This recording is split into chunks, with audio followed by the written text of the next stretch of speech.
Hey, hi, hello. Welcome to Diana Emerson. Today we're listening to Home Invasion Story. Okay, these are true crimes. Years old, and my parents had left me home for the weekend alone. They had gone on a business trip, and I was to stay at home by myself. My mom would often join my dad on business trips. His work had a strong social aspect, and it helps to have a guest. In the past, I would stay with my uncle on occasions like this, but he was busy, and my parents thought I was old enough to stay alone.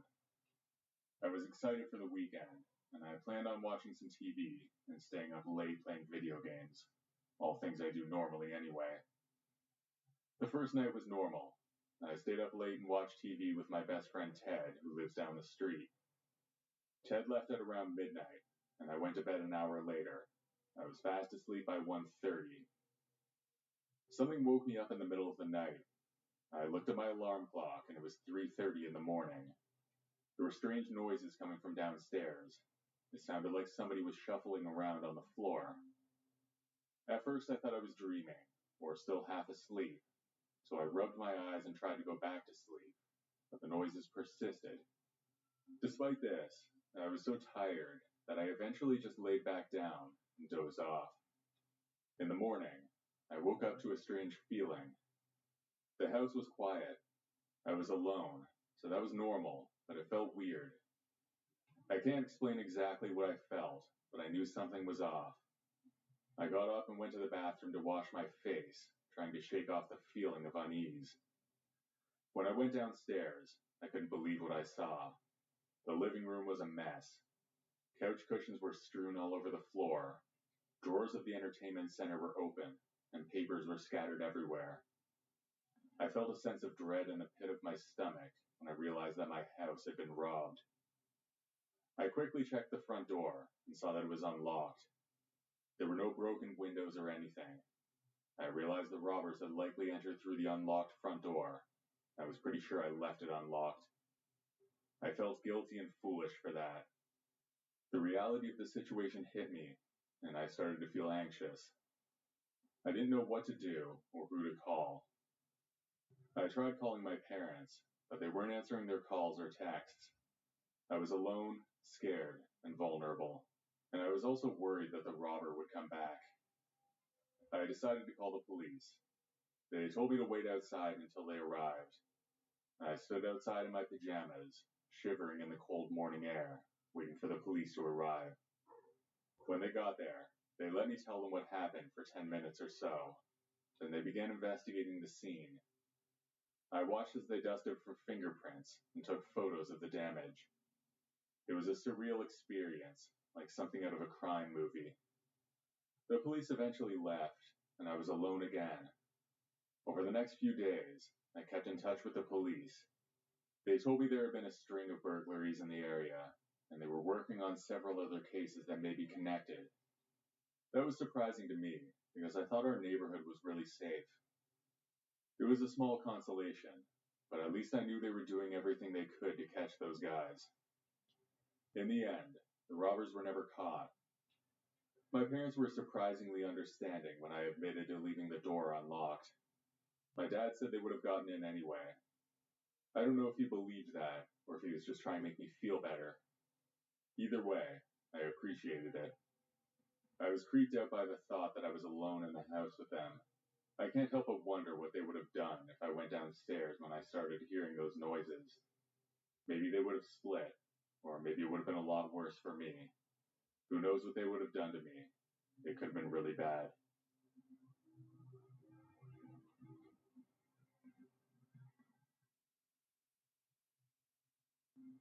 My name's Dennis, and I've lived in an apartment above a store for almost 5 years now. It's an old building, but it has character, and it's in a busy nightlife part of the city.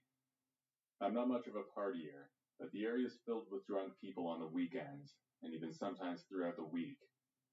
There's an unmarked door on the street right between two storefronts. It's pretty inconspicuous. Many people probably don't even notice it at first. It's always unlocked and anybody can get into my building and come right up to my front door without a key at all. There's one other apartment that I share this door with. The other apartment belongs to a pair of college students who I barely ever see. It was a typical Friday night.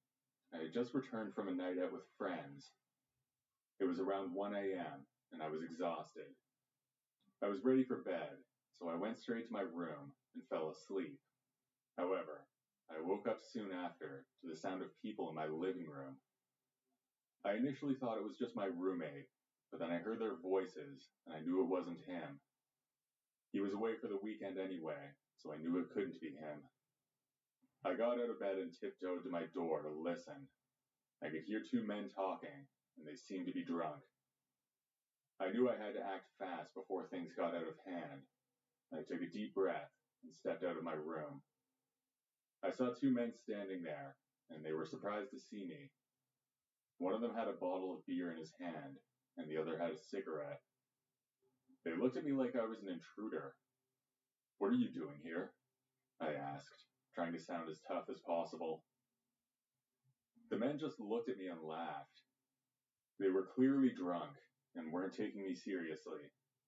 I could feel my heart rate increase, and I started to feel an adrenaline rush. I said, "What are you doing here? This is my apartment, and you need to leave now," I shouted. The men just laughed again and continued to talk as if I wasn't even there. I could feel my frustration and anger building. I knew I had to do something to make them leave. "Get out of here now," I yelled, taking a step closer to them. That's when they got more aggressive. One of them pushed me back, and I stumbled into the coffee table, knocking over a glass. These guys were really drunk, and I didn't know what they were capable of. I ran to the bathroom and locked the door behind me, and I don't think they chased me. I dialed 911, and within minutes the police arrived. They arrested the two men and took them away in handcuffs. I was shaken, but relieved it was all over. I talked to the police for a while, and I decided to follow through with pressing charges. They found that the men had entered through the unlocked door below my apartment. It seemed that I had forgotten to lock my door that night. It was an embarrassing mistake, and I could tell the police were annoyed with me. I can't say I blame them. I was tired, and I had been drinking too, but still, I felt dumb.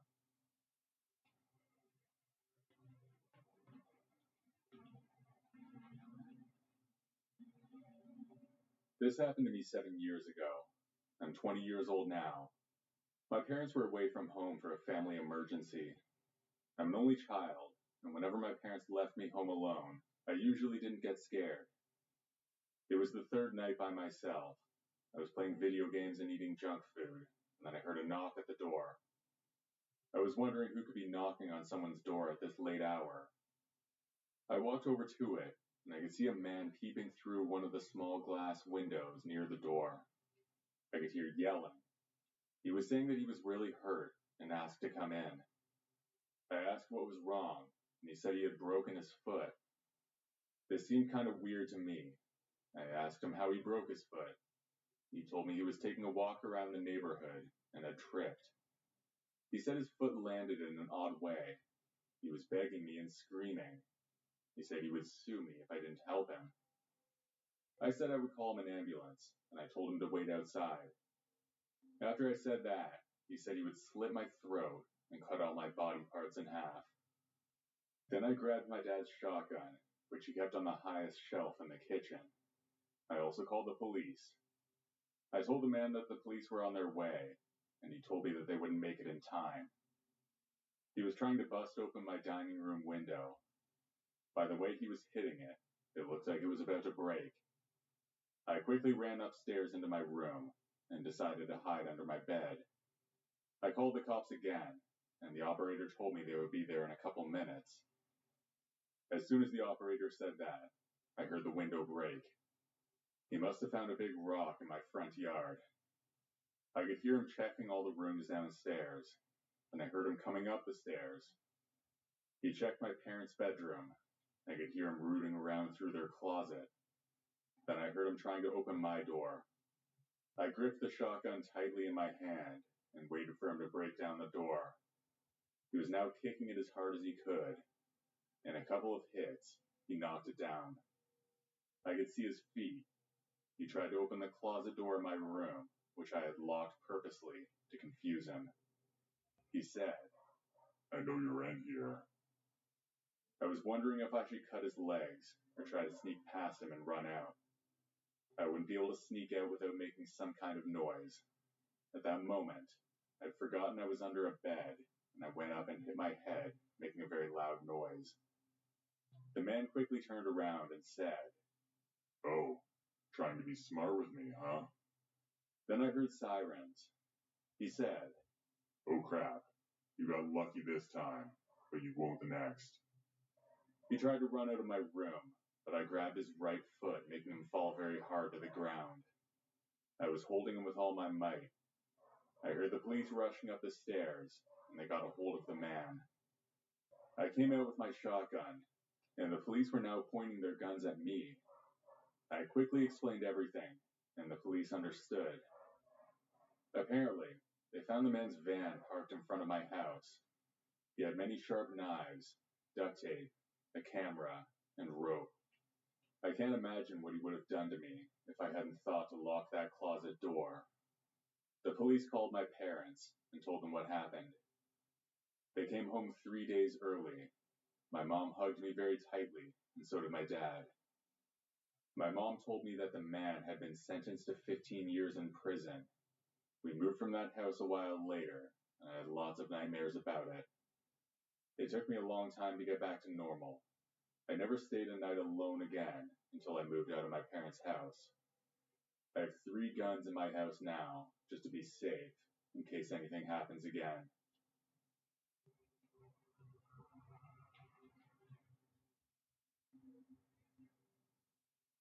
This happened in 2013. This kid named Ricky moved in next door to me when he was around 12. For lack of a better term, this kid was pretty much a wuss. I remember one time he fell off his skateboard. He didn't even land hard at all, but he was crying his little heart out in my driveway. He was 16 years old at the time. Fast forward to when the kid was around 18. By then I was selling drugs pretty heavily, and he was one of my best customers. By then he was hanging out with some pretty shady people, which my parents obviously weren't fans of. My parents also didn't know that I was selling drugs, because I was pretty good at keeping it under wraps. Ricky was clearly a follower.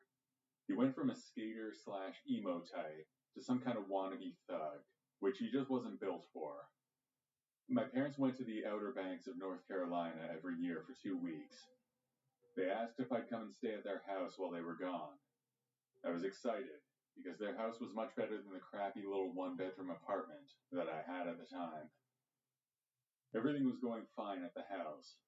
I had my on and off again girlfriend over all the time. There was quite a bit of drugs and alcohol going around. I was far from a saint back then. I'll never forget it. It was a Thursday night. My girl had left a few hours ago. Earlier that day, Ricky had seen me out in front of my parents' house and asked me for a front. I told him no, because I never fronted anyone, and in all honesty, I'd been using a little too much of my own supply, so I couldn't afford it anyway. He didn't like that very much, and we got into an argument. I pretty much punked him in front of all of his friends. By then it was around 2 in the morning. I was obviously nowhere near tired because of all the drugs I had done. I was sitting in the dark watching Netflix in the living room of my parents' house. There was a window to the outside, which I had opened. I paused the TV and was on my phone texting and on Facebook when I heard something. It was the screen of my window slowly sliding open. I know the sound. I had snuck in and out of that house numerous times growing up. I slowly got up and looked out the window. I clearly saw the screen moving, very slowly, up through the curtains.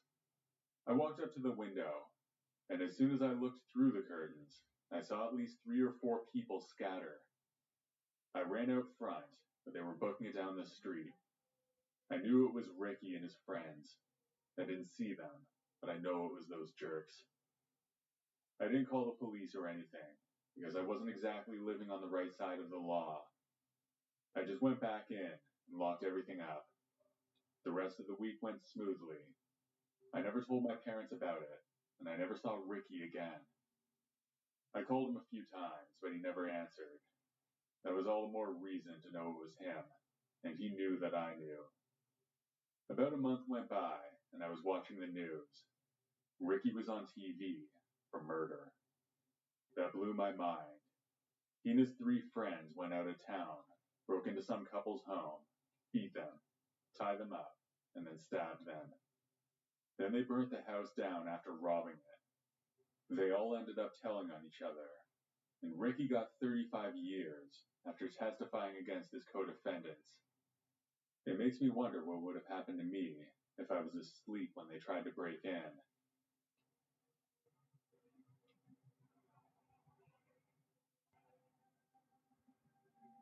My parents had gone out for the evening, leaving me alone in the house. It was nothing new. I was used to having the place to myself from time to time. My friend Chris was going to come over. We would probably play some video games and just hang out. As I watched the minutes tick by on the clock, anticipation grew within me. Chris was always a good time. He was set to arrive soon, although we never agreed on a firm time. He just said he would come over after dinner. Suddenly, the doorbell rang. I jumped up from the couch, assuming it was Chris. I excitedly walked over to the front door. However, when I swung it open, I was greeted by a stranger standing on the porch. Confusion crossed my face as I stared at the unfamiliar man. He was dressed in tattered clothes, and a disheveled beard covered his face. His bloodshot eyes seemed to be searching for something. He started talking to me, just small talk. I was really uncomfortable, though. He said that he lived down the street, but I had never seen him before. After a minute or so, I noticed that the man was inching his way into the house. Before I knew it, he was standing in the doorway.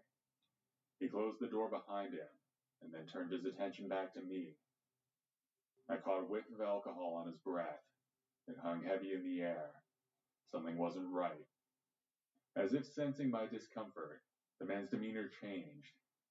He made his way further into the house, his eyes darting around the room. Panic began to rise within me, but I tried to maintain a calm facade, not wanting to provoke him. "Listen, mister," I stuttered. "I think you should go now. I'm expecting my friend to come over, and I don't want to get in any trouble." Ignoring my plea, the man reached into his pocket. His moves were slow and deliberate. My heart skipped a beat when he pulled out a knife.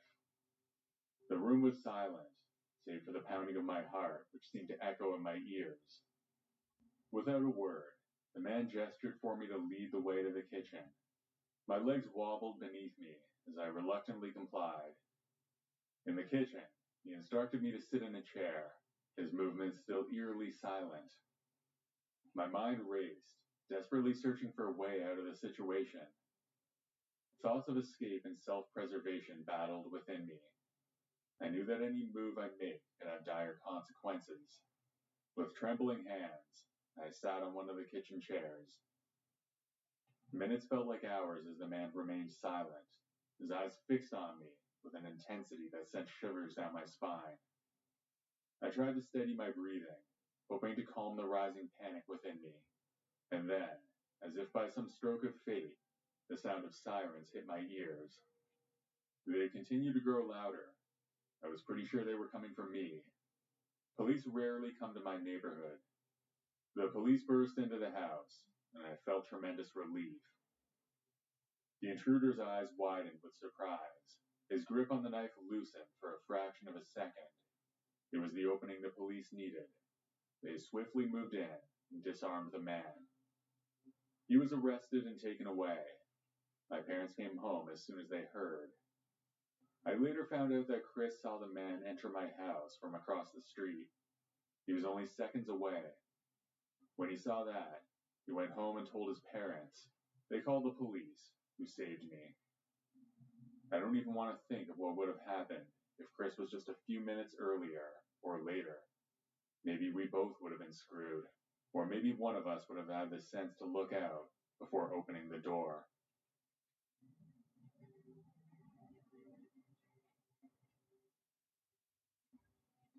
The following happened when I was 14 years old. My parents had gone out for the weekend. I'm 17 years old now, so it was a few years ago. I couldn't wait to have the house to myself. My parents weren't bad or anything, but I was looking forward to having some time to myself.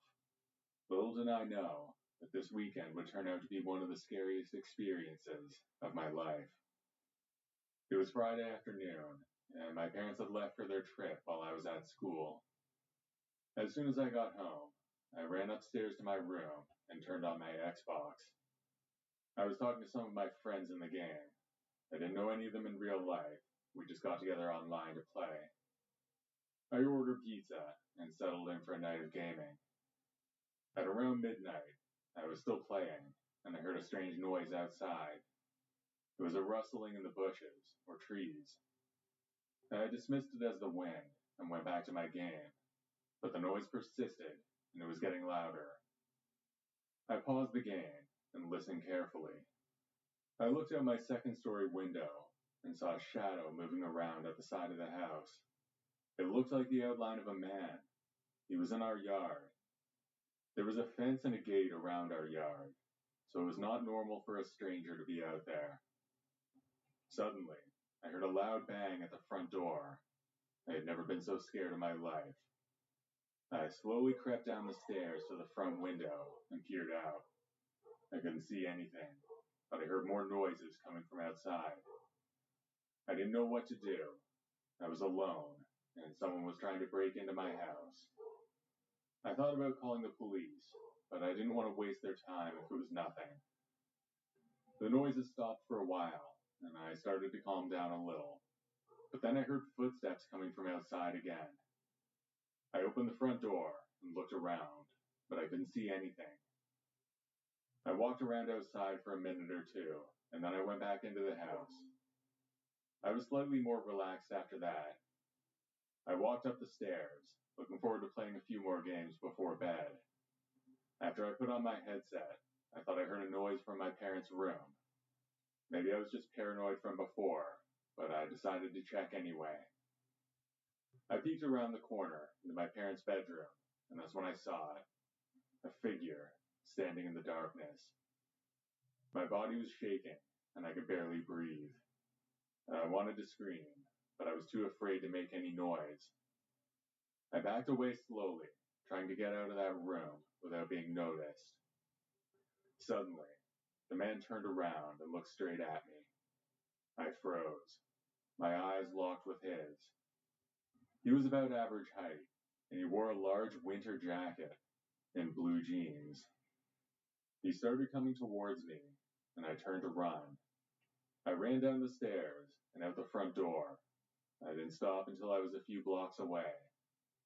I pulled out my phone and dialed 911. The police arrived, and we went back to the house. They searched the place and found the intruder. He was still in my parents' room. They took the man out, and they put him in the back of a police car. He looked straight at the ground the whole way there. The police stayed with me for the rest of the night. My parents came back as soon as they could the next day. They were shocked when they heard what happened. We spent the day cleaning up and repairing the damage that the intruder had caused. I couldn't sleep at night for a while, and every little noise made me afraid. I was scared to be alone, and it took me a long time to feel safe again. To this day, I don't know why he broke into our house that night. It could have been some random burglar, or someone who had been watching our house for a while. All I know is that I never want to experience anything like that again.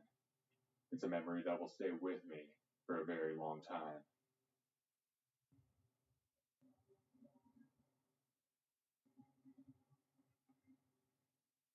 I was home alone one night when I was 15 years old. It was a typical evening, and I was in my room watching YouTube videos on my laptop. The glow of the screen lit up my face as I zoned out watching. Suddenly, I could hear faint footsteps downstairs. Nobody was expected home for hours, so I was worried. I paused the video and strained my ears to listen, hoping that it was just my imagination. But there it was again, a distinct sound. like somebody pacing around back and forth. My mind raced and imagined all sorts of scenarios. I feared the worst. There had been some break-ins in the area, and I was feeling paranoid. I was scared, but too curious not to check it out. I tiptoed out of my room. The creaking floor beneath my feet made me cringe. I slowly descended the stairs, my hands gripping the banister for support. The house seemed unusually quiet, and the footsteps had stopped. As I reached the bottom of the stairs, I peeked around the corner, and my eyes bewildered and shocked.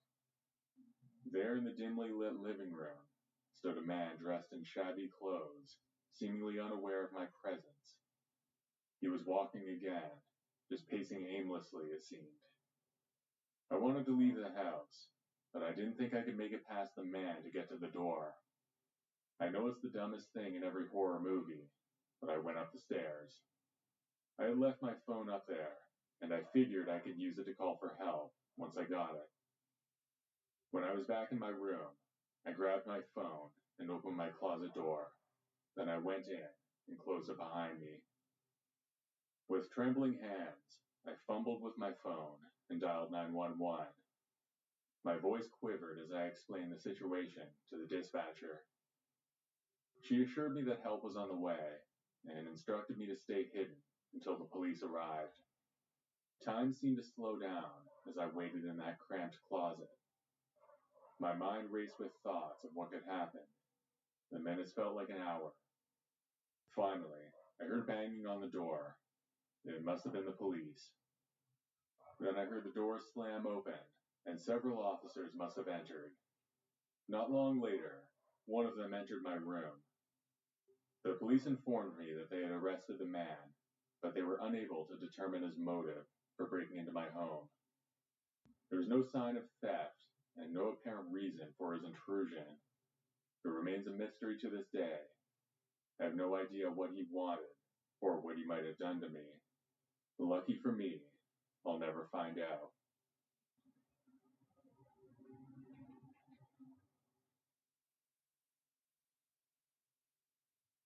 This incident happened just post-COVID.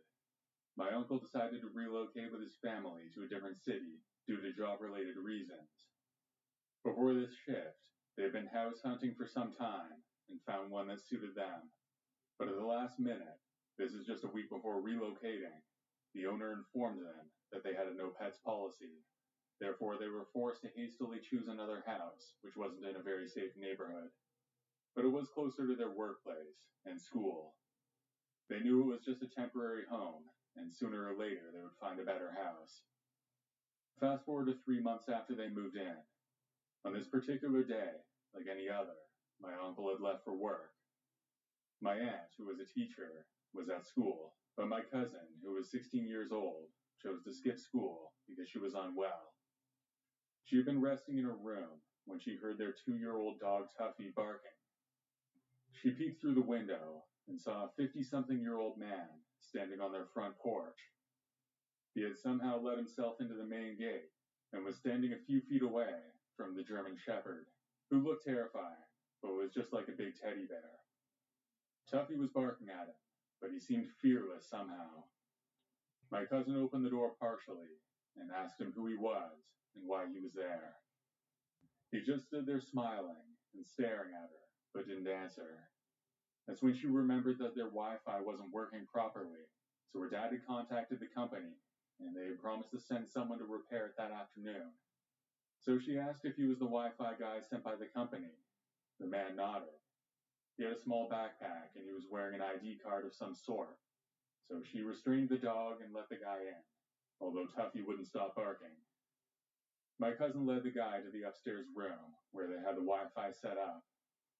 The man just stared at the device for some time before meddling with the wires. My cousin found it weird that he was acting strange, and he seemed like he wasn't very good at his job. She didn't want to question his ability, though. Just then, she heard a knock at the front door. She went downstairs to find that her dad had unexpectedly come home to pick up a pen drive that he left at the house. She told him about the guy. He was astonished that the guy had arrived sooner than expected. But before they could go upstairs to check on him, he himself was already walking down. He had a stunned look on his face at the sight of my uncle, who asked if the Wi-Fi device had been repaired. The man replied, saying that he didn't know how to repair Wi-Fi. He said that he was a salesman and that he was there to sell some stuff. Needless to say, my uncle was horrified, and so was my cousin, who actually let this random sales guy into their house. He was still standing in their living room. My uncle was furious and asked him why he claimed to be a repair guy and walked inside the house. He said that my cousin was the one who let him in to buy his product. He then went into his sales pitch, trying to convince them to buy this product. My cousin was fuming with anger, and she screamed that she never would have let him in if she knew that he wasn't who he claimed to be. At this point, the guy changed his story and claimed that it was my aunt who had previously seen him pass by. He said that she asked him to visit later so she could buy something from him. My uncle by this time had had enough of this guy's BS and told him very clearly to get out of their house or he would call the cops. It worked. He walked out of the house, giving them death stares and cursing them under his breath. In the evening, when my aunt was back, she denied ever seeing a guy of that description, and she said she didn't even need whatever product he was selling. All in all, it was a terrifying experience for my cousin, who regretted not checking the man's ID card before letting him in. Fortunately, her father arrived in time to save the day. They did approach the cops, but nothing came about the guy. They never saw him again in that neighborhood, which they left a month later. But my aunt did hear from a neighbor that 1 year before this incident, a man claiming to be a sales guy had entered a nearby house and then stabbed a 60-year-old lady who was alone at the time. He then proceeded to rob the place. The lady did survive, but the culprit was never caught.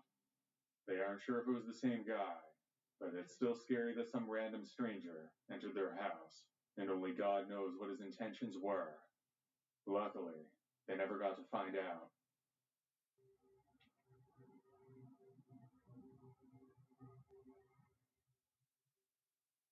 Like most people, I've been confined to my house because work is closed. That means more time to fix up my mountain bike and draw. It also means I'm alone 24/7. I live alone in a one-story house in Virginia, near the Appalachian Trail.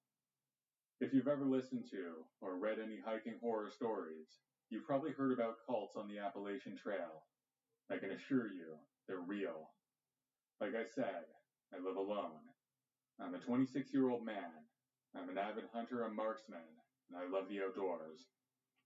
I've lived in this area my whole life, but I've never experienced anything like this. It was the middle of March when I started witnessing some strange things. First, it was just little taps on my window at night, which I explained away as just acorns or branches. Then it evolved into knocks on my outside door, loud thundering knocks, enough to wake you up. Then it would stop, and I'd fall asleep. And the thing is that the nearest person is about a mile away. After a week or two, it stopped until last night. Last night was a super moon, and I woke up to knocking on my door. This time it wouldn't stop. I was paranoid, because it had been a steady knock for 5 minutes. I was scared enough to grab my AR-15 out of its case, and then I walked to the door. I keep the gun loaded at all times for my safety, plus nobody knows the combo to my safe, so there's really no reason not to keep it loaded. I grabbed the door handle and opened it. I looked out but nobody was there, so I closed it and started heading off to bed. But then, I heard more knocking. This time, there was something out there. About 100 yards in front of my house, I saw a person in a robe, like you would picture someone when you think they're a cult member. I yelled out, "Who's there? I'm not afraid to shoot." Then I saw more people step out of the woods all around. They were all wearing the same robe. They all stood in the middle of the yard and stared at me. I raised my gun up and shot right by their feet, purposefully missing them. They all ran off, and I went inside and prayed in bed with all the lights on. I didn't sleep at all. Let's just say I'm tired today. And if any of you cult members are reading this, I'm not afraid to shoot you next time.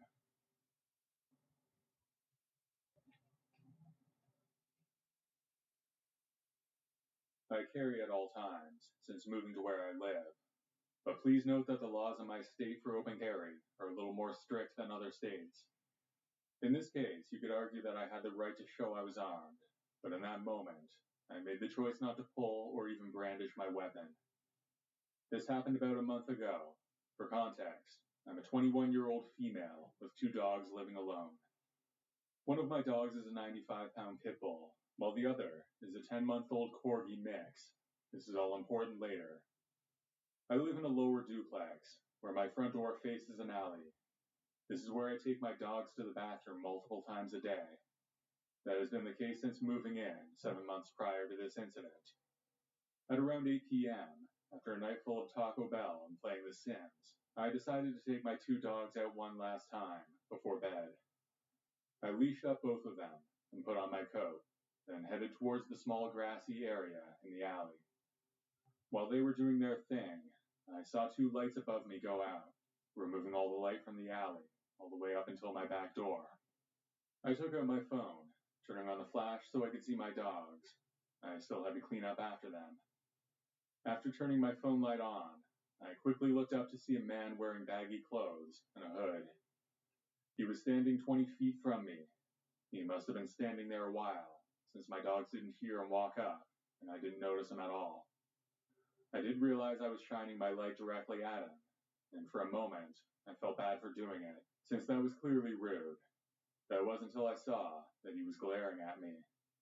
I stood there uncomfortably for a moment, wondering if I should keep walking then, or try to turn and walk back. During this time, he decided to start walking towards me. I told myself that he could be trying to get to his car or something. That wasn't until I realized that he was walking directly towards me, setting off both dogs. Being scared, I began to walk backwards, hoping to get out of his way, and definitely hoping that he would just walk past me, but he didn't. When I started to walk backwards, the man began to sprint. Not only that, but he then started chanting, and he did it loudly. I couldn't make out a word he was saying, but he kept repeating and chanting as he sprinted towards me. At this point, I kept going back and forth on taking action, but to be completely honest, I was scared to the point where I couldn't decide what to do. Thankfully, when I was in arm's reach, my dog reached his limit with this guy and lunged, snapping him out of whatever state of mind he was in. He then began to sing. That's right, the dude stopped only a few feet from me, smiled, and turned away from me, singing loudly as he walked past. Keep in mind that my dogs were still lunging for the guy, and I stood there frozen, watching him walk down the alley and crossing the street to the next neighborhood's alley. I didn't move the entire time, because my front door was the next house from where I was standing. I didn't want him to see me walk in, so he would know where I lived. Once I saw him cross the street, I ran, dragging both dogs behind me to my door. Then I locked it. I turned off all my lights and called the police. They said they would send someone to patrol the area. They didn't seem too concerned with someone crying, barely being able to explain what happened. After hanging up, I sat on the floor. I was on the phone with my mom. Pathetic, I know. And I saw my motion sensor flip on. Keep in mind that you have to be directly in front of my unit for it to turn on. I freaked out and called the police again, asking if the officer was in my alley. Of course, she said no. There was no officer on my side of town currently. I explained that the motion sensing light turned on and off, indicating that somebody was out there. She told me to stay on the line while I peeked through my shutters to see who was out there. You guessed it. The dude was pacing in front of my unit. When the dispatcher heard me panic and explain what I was seeing, she sent an officer over. She told me to turn my lights back on. We hoped it would scare him off, in case he planned to rob the place. While keeping my eyes on him between the shutters, I turned my lights on in my living room. This caught his attention. He stopped pacing and stared directly where I was standing. He wasn't moving. He began to mouth something quickly while staring. I assumed it was the chant that I had heard earlier. Thankfully, he turned away from me and kept walking. The dispatcher informed me that the officer was now in my area. I assumed the guy saw the officer, and that's why he kept walking. The dispatcher, who was very sweet and calming, informed me that the officers would find him and give me an update. I never heard back from them, so I'm assuming they caught him. I can't be sure, but that's what I tell myself. I've since called my landlord to get in touch with the power company to get those lights back on in the alley. However, it was no surprise that they haven't fixed them yet. I can't be sure if those lights went off by coincidence or not. I am grateful for my dogs being there. Having a parent who works in the mental health field, I didn't feel that showing I was armed would do any good in the situation. I've been told that since he did not sound like he was in a good state of mind, if I did anything different, I might have triggered a worse response from him. I hope the guy found some help, but for the love of God, don't come back.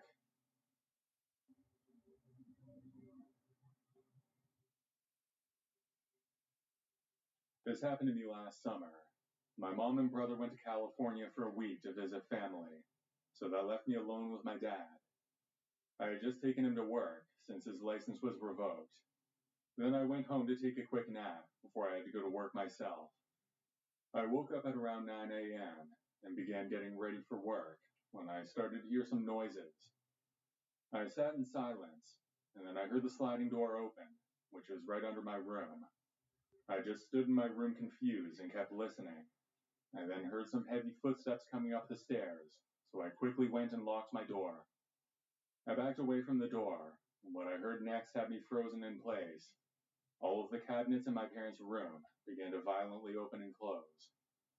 This went on for a good 2 minutes, and then it all stopped suddenly. I got down on the ground and tried to peek under my door. I began to hear footsteps, and to my horror, I saw a pair of mangled, dirty gray feet stomp past my door. I quickly but quietly got up and pulled out my pocket knife, ready to fight whoever was on the other side of that door if they tried to get in. I then picked up my phone and dialed 911, and I whispered to the operator that somebody was in my house. The lady told me that they sent an officer to my address. I waited for what seemed like forever. I stayed on the line with the operator, but the whole time, I was just waiting for the worst to happen. She told me the cops were here, but that I had to make my way downstairs to open the door and let them in. At that point, I pulled myself together and let my adrenaline take over. I made my way downstairs with a knife in my hand. Once I made it, I dropped my knife and ran to the officer. Then 2 more cops pulled up, and they told me to wait outside while they checked my house. After about 10 minutes, they came back, and what they said sent shivers down my spine. They told me that they checked every room and possible entrance, and found no signs that anyone had ever broken in. They told me to call again if anything else happened. And I finished getting ready for work. I got there an hour late, and I told my boss what happened. Things went on as normal. I picked up my dad from work later that day, and I never told him what happened. I knew no one would believe me, and they would all just assume that I was crazy. It still puzzles me that there were no signs of a break-in, but I know what I saw and what I heard. To this day, I'm still confused about what happened, and the experience is burned into my mind. It wasn't until a few days ago when I heard a similar story, which made my blood run cold. I couldn't believe how similar the event was to what I experienced, but it left me with even more questions. I still live in this house, and I hate it. I'm planning to move out soon, because there are times when I'm taken by fear in the comfort of my home.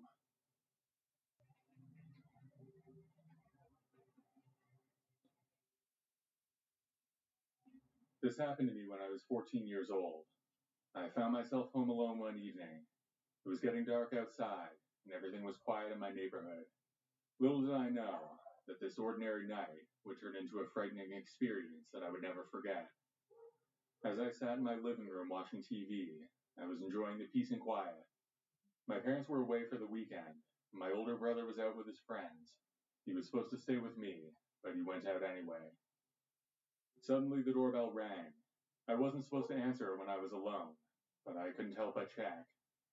It could have been one of my friends, or maybe my brother forgot his key. It was the front door, though, and my brother would have gone to the side. Either way, I was curious enough to check it out. I approached the front door and looked through the side window to see a man standing there.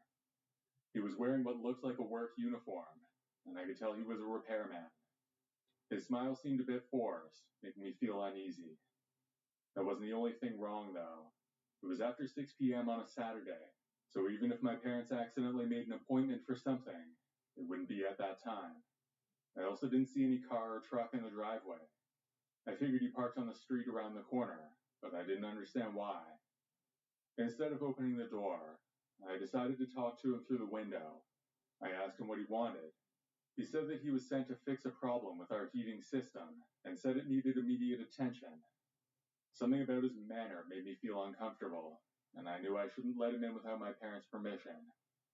To be honest, I thought it was a legitimate mistake. I thought he came to the wrong house, so I was genuinely trying to help him. He insisted that it was my house and asked me to open the door. I stood my ground and told him I couldn't let him inside without my parents being home. But he kept insisting, trying to persuade me to open the door. His words felt manipulative, and I was starting to get pretty scared. I told him my parents would be back soon, trying to scare him away, but he didn't budge. I knew he could get through that window if he really wanted to. I would have called the police, but my phone was in the other room, and I was too scared to leave the door. I thought that he would break it down if I left for a second. Next, the man started pounding on the door. It sounded like he was going to break it down. I was surprised by how weak it actually was. I could hear the wood splintering. I was about to run away and find my phone, when out of nowhere, a car pulled into my driveway. I was shocked because my parents were not due home until the next day, and my brother didn't have a car. I looked closer, and I could tell that it was one of my neighbors, Mrs. Jenkins. As soon as the man noticed the car, he turned and walked away. He walked around the corner and out of sight from my window. I still don't know what kind of vehicle he had. After he was gone, Mrs. Jenkins called the police. I was grateful for her at that moment. It was really lucky that she saw what was happening and recognized the situation for what it was. The man was about to break down my door, and I had no way to stop him. My parents came home the next day, and they were very concerned about what happened. We had to replace our front door due to the damage that the guy did to it. The lock was basically hanging out of it, and there were cracks all the way down. We didn't have any way to pursue the guy because none of us saw his car, and there were no cameras that caught him.